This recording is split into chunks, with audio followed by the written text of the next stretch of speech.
No turbulento século XVI, o mundo europeu testemunhava mudanças profundas em todos os aspectos da sociedade. Era uma época de renascimento cultural, reformas religiosas, descobrimentos marítimos e tensões políticas que moldaram para sempre o destino das nações. É nesse cenário extraordinário que se desenrola uma das histórias mais fascinantes da realeza europeia, o relacionamento entre o rei Henrique VIII da Inglaterra e Ana Bolena. Esta não é apenas uma narrativa de amor e ambição, mas uma saga que transformou completamente a estrutura religiosa, política e social da Inglaterra, criando efeitos que reverberaram por séculos. Acompanhe comigo todos os detalhes dessa jornada repleta de paixão, poder, intrigas e tragédia que mudou o curso da história mundial. Antes de prosseguirmos, inscreva-se no canal para não perder outros roteiros igualmente detalhados sobre personagens e eventos que transformaram a humanidade. Henrique VIII nasceu em Greenwich, em 28 de junho de 1491, sendo o segundo filho de Henrique VII e Elizabeth de York. Sua infância foi marcada pela estabilidade que seus pais trouxeram à Inglaterra após décadas de guerra civil conhecida como Guerra das Rosas. O jovem príncipe recebeu uma educação extraordinariamente ampla para os padrões da época, dominava o latim, francês e espanhol, era habilidoso em música, dança, esportes e torneios medievais, além de demonstrar considerável interesse pelas artes e pela teologia. Quando seu irmão mais velho Arthur morreu prematuramente em 1502, Henrique tornou-se herdeiro direto do trono inglês, assumindo responsabilidades que moldariam sua personalidade ambiciosa e autoritária. Em 1509, aos 17 anos, Henrique ascendeu ao trono e, seguindo as tradições diplomáticas da época, casou-se com Catarina de Aragão, filha dos poderosos reis católicos da Espanha e viúva de seu falecido irmão Arthur. Este casamento representava muito mais que uma união pessoal, era uma aliança estratégica fundamental entre a Inglaterra e a Espanha, dois dos reinos mais influentes da Europa cristã. Catarina era uma mulher culta, devota, respeitada pela corte e pelo povo inglês, e nos primeiros anos do matrimônio, o casal pareceu genuinamente feliz. No entanto, a felicidade inicial logo se transformou em uma fonte crescente de ansiedade e frustração. Catarina engravidou múltiplas vezes ao longo dos anos, mas enfrentou uma série devastadora de abortos espontâneos, natimortos e mortes infantis precoces. Dos muitos filhos concebidos pelo casal, apenas uma menina sobreviveu à infância, a futura Maria I, mais tarde conhecida como Maria Sanguinária. Para um rei obcecado com a continuidade dinástica e assombrado pelas memórias das guerras civis que precederam o reinado Tudor, a ausência de um herdeiro masculino não era apenas uma decepção pessoal, mas uma ameaça existencial ao reino. É precisamente neste contexto de crescente desesperança dinástica que Ana Bolena faz sua entrada dramática na história. Nascida por volta de 1501 em uma família nobre de importância moderada, Ana era filha de Thomas Bolena, um diplomata ambicioso que construiu sua carreira servindo à corte, e de Elizabeth Howard, membro de uma das famílias mais tradicionais da alta nobreza inglesa. Desde muito jovem, Ana demonstrou características que a distinguiam das demais jovens de sua posição social: inteligência excepcional, personalidade marcante e uma determinação férrea que impressionava e, por vezes, intimidava aqueles ao seu redor. A educação de Ana foi verdadeiramente excepcional para uma mulher de sua época. Passou parte significativa de sua adolescência e juventude na sofisticada corte francesa, primeiro nos Países Baixos sob os cuidados de Margarida da Áustria, regente dos Países Baixos, e posteriormente em Paris, na corte do rei Francisco I. Esta experiência continental foi fundamental para moldar sua personalidade e visão de mundo. Ana absorveu não apenas o refinamento francês em questões de moda, etiqueta e cultura, mas também desenvolveu uma perspectiva mais cosmopolita e progressista sobre o papel das mulheres na política e na sociedade. Quando retornou à Inglaterra em 1522, Ana foi imediatamente nomeada dama de companhia da rainha Catarina de Aragão. Este posto, embora aparentemente subordinado, na verdade oferecia acesso direto aos círculos de poder mais elevados do reino. Ana rapidamente se destacou na corte, falava fluentemente francês, espanhol e latim, tinha conhecimentos musicais avançados, dançava com graça extraordinária e, mais importante, possuía um brilho intelectual e uma sagacidade política que chamavam atenção em um ambiente frequentemente dominado por convenções rígidas e comportamentos previsíveis. Foi aproximadamente em 1526 que o rei Henrique VIII voltou sua atenção para Ana Bolena, iniciando um relacionamento que transformaria não apenas suas vidas pessoais, mas o próprio destino da Inglaterra. Ana, no entanto, não seguiu o padrão típico das favoritas reais da época. Enquanto sua própria irmã, Maria Bolena, havia anteriormente servido como amante do rei e depois sido discretamente afastada quando o interesse real diminuiu, Ana adotou uma estratégia completamente diferente e revolucionária para os padrões da época. Ana rejeitou categoricamente tornar-se apenas mais uma amante real temporária. Em vez disso, ela impôs uma condição sem precedentes: só se entregaria ao rei caso ele se casasse legitimamente com ela e a tornasse rainha consorte da Inglaterra. Esta postura audaciosa não apenas surpreendeu Henrique VIII, mas literalmente o obcecou.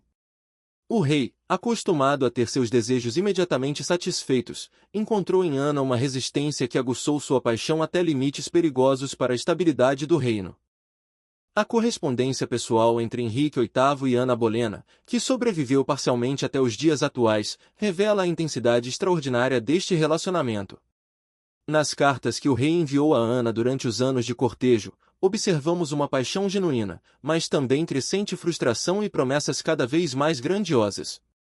Henrique não apenas ofereceu títulos, terras e riquezas a Ana, mas gradualmente começou a contemplar possibilidades que pareciam impensáveis: a anulação de seu casamento com Catarina e uma nova união que pudesse finalmente produzir o herdeiro masculino que ele tanto desejava. O obstáculo que se interpunha entre Henrique e seus objetivos era monumentais. Na Europa católica do século XVI, o casamento era um sacramento indissolúvel, e apenas o Papa tinha autoridade para conceder anulações em circunstâncias muito específicas. Henrique VIII baseou seu pedido de anulação em argumentos teológicos complexos, alegando que seu casamento com Catarina havia sido inválido desde o início, pois ela era viúva de seu irmão Arthur, e tal união violava preceitos bíblicos sobre relações familiares. O Papa Clemente VII, no entanto, encontrava-se em uma posição política extremamente delicada. O imperador Carlos V, sobrinho de Catarina de Aragão e uma das figuras mais poderosas da Europa, exercia pressão intensa sobre o Vaticano para que o pedido de Henrique fosse negado.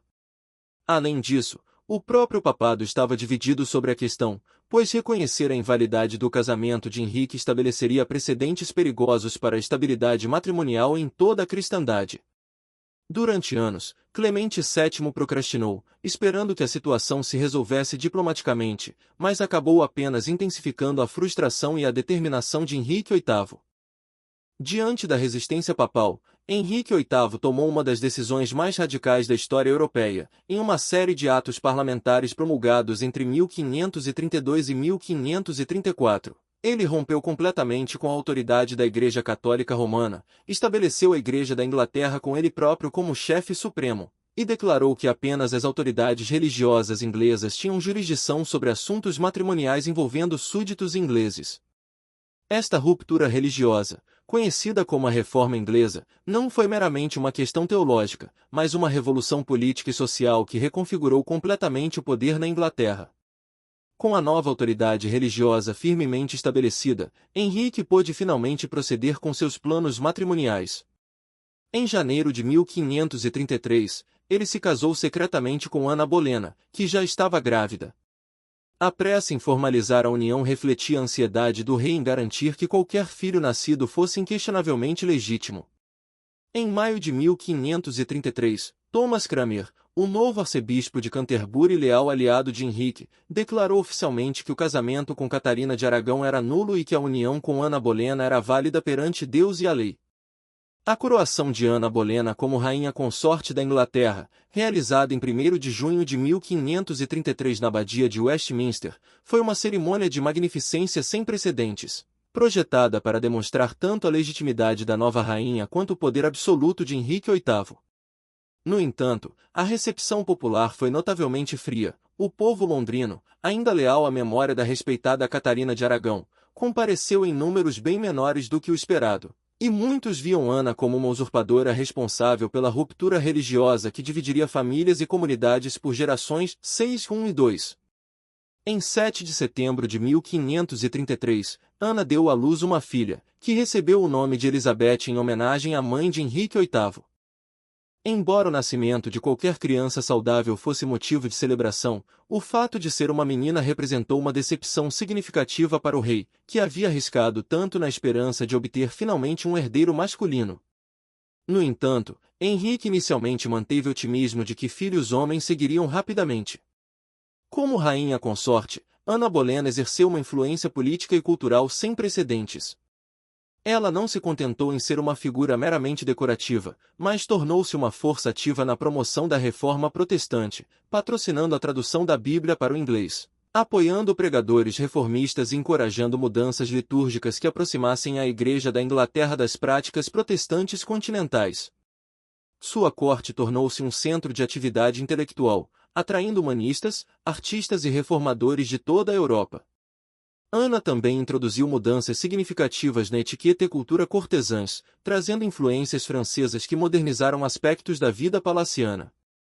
Suas inovações em moda, música e entretenimento foram amplamente copiadas, mas também geraram ressentimento entre setores mais conservadores da nobreza, que viam essas mudanças como sinais de decadência moral e influência estrangeira perigosa. No entanto, a posição de Ana começou a se deteriorar gradualmente conforme ficou claro que ela enfrentava as mesmas dificuldades reprodutivas que haviam atormentado Catarina de Aragão. Após o nascimento de Elizabeth, Ana sofreu uma série de abortos espontâneos e gestações fracassadas. Cada perda não apenas causava sofrimento pessoal, mas também fortalecia os inimigos de Ana na corte, que começaram a sussurrar que Deus estava punindo o rei por sua união pecaminosa. A situação tornou-se crítica no início de 1536, quando Ana sofreu um aborto particularmente traumático de um feto que, segundo relatos da época, era masculino. Este evento coincidiu com outros desenvolvimentos ominosos. A morte de Catarina de Aragão em janeiro de 1536 removeu um obstáculo diplomático significativo para Henrique, mas paradoxalmente enfraqueceu a posição de Ana, pois eliminou a justificativa primária para manter sua união controversa. Simultaneamente, Henrique VIII havia desenvolvido interesse romântico por Jane Seymour, uma das damas de companhia de Ana. Jane representava um contraste marcante com Ana, onde Ana era assertiva e intelectualmente desafiadora, Jane aparentava ser submissa e dócil. Para um rei crescentemente frustrado com sua situação dinástica e possivelmente arrependido das complicações causadas por sua união com Ana, Jane parecia oferecer a promessa de um relacionamento mais simples e potencialmente mais frutífero. Thomas Cromwell, o principal ministro de Henrique VIII e anteriormente um aliado de Ana Bolena, percebeu a mudança nos ventos políticos e habilmente se realinhou. Cromwell compreendeu que sua própria sobrevivência política dependia de facilitar os desejos do rei, e começou discretamente a construir um caso contra Ana que permitiria a Henrique se livrar dela legalmente. Em maio de 1536, a estratégia de Cromwell foi posta em movimento com eficiência brutal. Ana foi subitamente presa sob acusações extraordinariamente graves, adultério com 5 homens diferentes, incluindo seu próprio irmão George Bolena, conspiração para assassinar o rei e traição contra a coroa. Os supostos amantes de Ana incluíam Marquis Meaton, um músico da corte, Henry Norris, Francis Weston e William Brereton, todos cortesãos próximos à rainha. As evidências apresentadas contra Ana foram, pela maior parte, circunstanciais e baseadas em confissões obtidas sob tortura. Marquis Meaton, aparentemente, confessou sob coação física, enquanto os outros acusados mantiveram sua inocência até a morte. As datas dos supostos adultérios eram frequentemente inconsistentes com os movimentos conhecidos de Ana, e muitos dos encontros alegados teriam sido fisicamente impossíveis dado o ambiente altamente supervisionado da corte real. O julgamento de Ana Bolena, realizado em 15 de maio de 1536, foi uma encenação jurídica projetada para produzir o resultado desejado pelo rei. O tribunal era composto por pares do reino, muitos dos quais tinham motivos pessoais ou políticos para desejar a queda de Ana. Ela foi impedida de apresentar uma defesa adequada e não teve acesso à representação legal independente. Apesar dessas desvantagens esmagadoras, Ana manteve sua dignidade e negou veementemente todas as acusações. A condenação de Ana foi uma conclusão inevitável dadas as circunstâncias, mas ainda assim chocou muitos observadores contemporâneos pela velocidade e aparente injustiça do processo. Em 17 de maio, apenas 2 dias antes de sua execução, o casamento de Ana com Henrique foi retroativamente anulado, tornando Elizabeth oficialmente ilegítima. Esta anulação criou uma contradição lógica curiosa. Se Ana nunca havia sido legitimamente casada com Henrique, como poderia ser culpada de adultério? Na manhã de 19 de maio de 1536, Ana Bolena foi conduzida ao patíbulo erguido nos terrenos da Torre de Londres. Henrique VIII, em um gesto que alguns interpretaram como misericórdia final, havia contratado um carrasco especialista da França, conhecido por sua habilidade em execuções rápidas e relativamente indolores com espada, em vez do método inglês tradicional usando o machado. Em seus momentos finais, Ana demonstrou uma compostura extraordinária que impressionou até mesmo seus inimigos. Seu breve discurso final não continha amargor ou acusações contra o rei, mas sim orações pela Inglaterra e pedidos de misericórdia divina. Com um único golpe preciso, sua vida chegou ao fim, encerrando uma das carreiras mais meteóricas e controversas na história da realeza europeia. O impacto da execução de Ana Bolena foi imenso e imediato. Henrique VIII casou-se com Jane Seymour apenas 11 dias depois, demonstrando tanto sua pressa em seguir em frente quanto sua aparente falta de remorso pelo destino de Ana. Jane de fato deu ao rei o filho o homem que ele tanto desejava, Eduardo VI, mas morreu pouco depois do parto, privando Henrique da companheira que poderia ter proporcionado a estabilidade dinástica que ele buscava. Elizabeth, a filha de Ana, foi oficialmente declarada bastarda e removida da linha de sucessão, mas acabou sendo restaurada anos depois por seu pai. Ironicamente, ela cresceu para se tornar uma das maiores monarcas da história inglesa, presidindo a era elizabetana de prosperidade cultural e expansão marítima que estabeleceu a Inglaterra como uma potência mundial. O legado de Ana Bolena transcende sua vida pessoal trágica.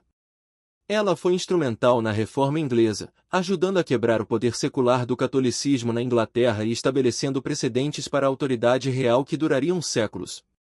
Sua influência cultural, promovendo educação, artes e pensamento humanista, contribuiu para o florescimento intelectual que caracterizaria a Inglaterra do final do século XVI. Para a posteridade, Ana Bolena tornou-se um símbolo complexo e multifacetado, para alguns, uma vítima trágica do patriarcado e da brutalidade real, para outros, uma mulher ambiciosa que desafiou convenções sociais e pagou o preço final por sua ousadia. Historiadores modernos tendem a vê-la como uma figura pioneira que, apesar de suas falhas e da controvérsia que a cercou, abriu caminhos para futuras gerações de mulheres influentes. Se você chegou até aqui e quer continuar explorando essas narrativas históricas ricas e detalhadas, inscreva-se agora no canal para receber notificações sobre novos conteúdos que mergulham profundamente nos personagens, eventos e decisões que moldaram nosso mundo.